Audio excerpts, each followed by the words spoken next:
Here's everybody you need to be avoiding at all costs off the waiver wire in week 7. There's a lot of them. Do not waste an opportunity on them, just like I don't waste time in these videos. If you appreciate me getting right into it, hit that subscribe button and hit the like button as well while you're down there. It helps me a ton as a creator. And I'll also have a list of players at the end of the video that are safe to go ahead and drop. But the number one guy, we're starting hot. It is Sean Tucker. And this sounds kind of crazy because this guy just went absolutely insane. The RB1 on the week in total of fantasy football, putting up 34 fantasy points.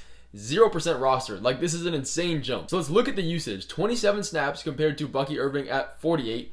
21 early down snaps. Bucky saw 28. And we look deeper into the numbers that actually matter. Bucky saw every single snap in the 2-minute drill, 7 out of 10 of the snaps in the third down role, and 5 out of 6 goal line snaps. So he's clearly still leading this backfield, and he did finish with 18.5 fantasy points. That's still respectable. 105 all-purpose yards this week. And if we look even deeper into the numbers, Sean Tucker really saw 50% of his fantasy points and usage in garbage time. In the last 3 minutes of the game, that last drive, he saw 60 yards and a touchdown. Now, Sean Tucker is still a great athlete, a pretty good NFL running back looking at what he did this week and just being there in general. But the Buccaneers aren't going to score 51 points every game and relatively be blowing a team out to where Sean Tucker can get all of this usage and or have almost 40 total running back touches like we saw last week. Along with Rachaad White and the fact that he's inevitably going to come back from his foot injury, there's just no room for Sean Tucker to be viable on a week-to-week basis. Even if Rachaad White was out for, let's say, this week, they get a pretty tough matchup against the Ravens' run defense, who allow the 7th least points to opposing running backs, and they're still going to be splitting with Bucky, and he's probably going to be the RB1 again. But let's extend that even more. They get tough matchups against the Falcons and the Chiefs' run defense, both bottom 10 in fantasy points allowed, the next 3 weeks. So it really is an impossible situation to go add Sean Tucker off your waiver wire. But please, with every bone in your body, fight the urge to go get Gabe Davis. And I understand if we look at his numbers, it looks very good. Against a good pass defense with the Bears, he saw 45 yards, 2 touchdowns on 5 receptions, as well as 8 targets, putting up 21.5 fantasy points. This is another situation where when we dive deeper into the statistics, unlike Sean Tucker, it really doesn't prove against Gabe Davis. If we look at it, he had 34 routes run compared to 34 and 35 for Christian Kirk and Brian Thomas Jr. He was only behind Evan Ingram in total targets of the offense.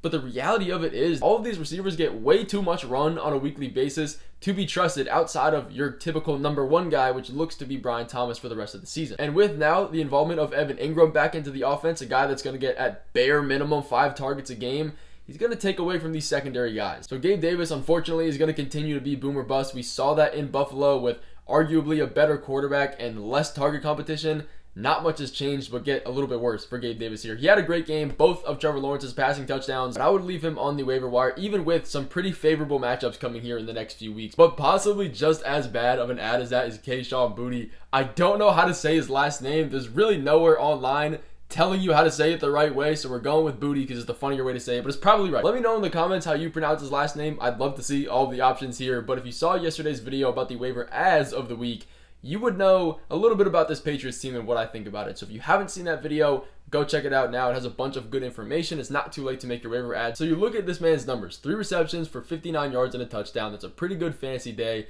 You also look a little bit deeper and see that he led the team in routes run and time on field. But there was a whole bunch of other wide receivers in this offense that got run. If we look at all of them, Kayshon had 32 routes, Polk had 29 routes, Demario Douglas had 29, Kendrick Bourne had 22, Hunter Henry had 30, Austin Hooper had 20, Gibson had 16, JaMychal Hasty had 30. Like, everybody was running these routes trying to help Drake May. And when you have this many receiving options, not even just out of the receiver corps, you have 4 receivers getting over 20 routes on this team. Like, it is way too clogged on an offense that is nowhere near good enough for having this many wide receivers to make them all viable, unless you're a slot guy like Demario Douglas is. Now, yes, this offense looks way better with Drake May in it. I think the potential and the upside for this season and the fantasy projections are going to be up a little bit.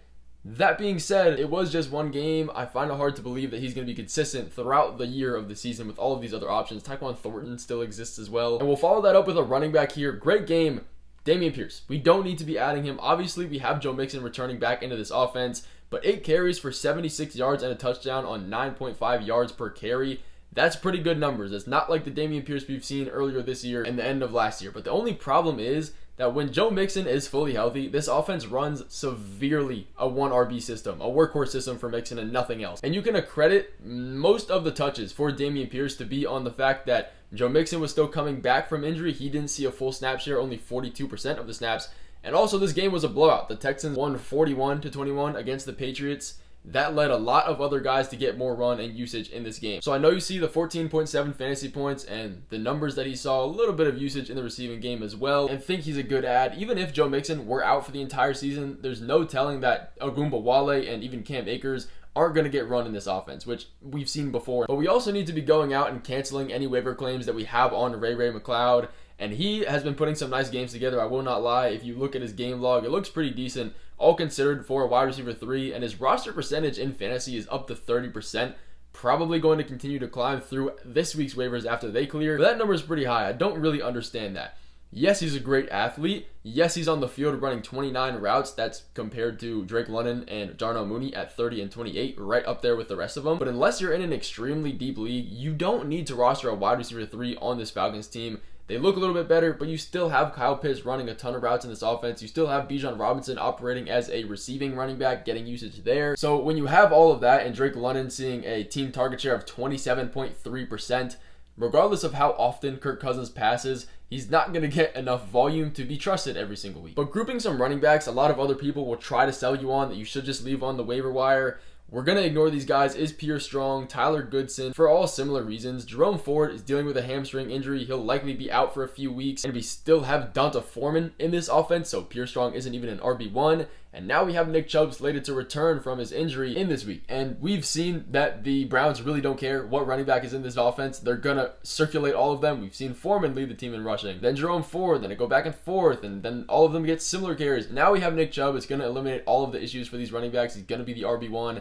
Will it take a week, maybe 2, to get up to his full snap share and usage? Maybe, but we still don't need to be rostering Pierce Strong in that time. And Tyler Goodson actually had a good day last week with the same number of routes run as Trey Sermon, the guy we expected to be the RB1, who didn't really have a great game. He finished with 4 receptions, but JT is going to come back. When he does, he is the clear RB1. And again, if he were to not come back, it looks like we're going to have a split backfield with Goodson and with Trey Sermon. So I don't really want anything to do with it, especially when Anthony Richardson comes back to this offense. We've seen him compared to Joe Flacco is completely different as far as fantasy statistics for the rest of this offense. But we also get some type of hype moving here into Bub Means. After the Saints Week 6 matchup against the Buccaneers, he was second on the team in snaps with 71% and with 34 routes. Obviously with Chris Olave dealing with a concussion, leaving early in this game, and that allowed him to lead the team in targets with 8, with 45 receiving yards, a touchdown, 15.5 fantasy points, showing some upside here. But even if Spencer Rattler was an amazing quarterback, which he didn't look like he was last week, or if we get Derek Carr back into this offense,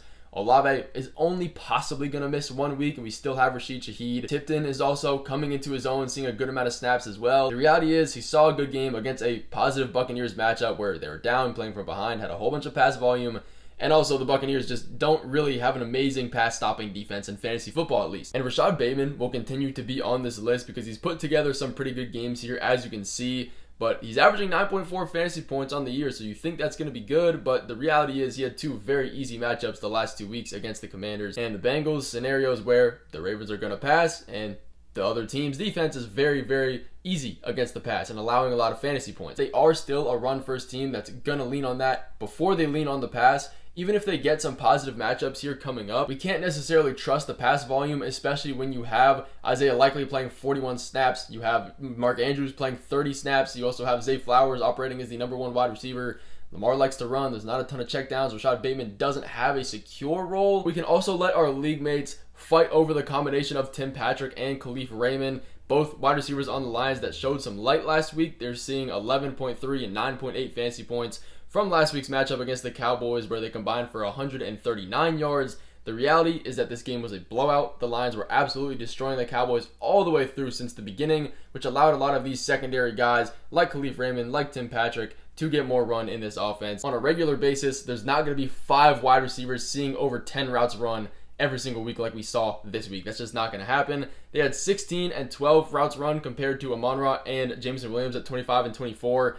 It was just a blowout. None of these numbers actually make sense and can't be used in fantasy football, so In deeper leagues, you might consider it. I assume you guys will not do that because you are too smart watching this video. And finally, Dallas Goedert, he left the Browns matchup very, very early, didn't really have a chance to do anything, only played 5% of the snaps. With that being said, we're not going to go through and grab Grant Calcaterra or any of the backup tight ends for him because the Eagles run a more top-heavy offense where they get the main guys involved and everybody else kind of gets the scraps of what's left. You see that with Jahan Dotson. So that's going to end this video off. Thank you guys so much for watching this one, and I will see you in the next videos coming very soon.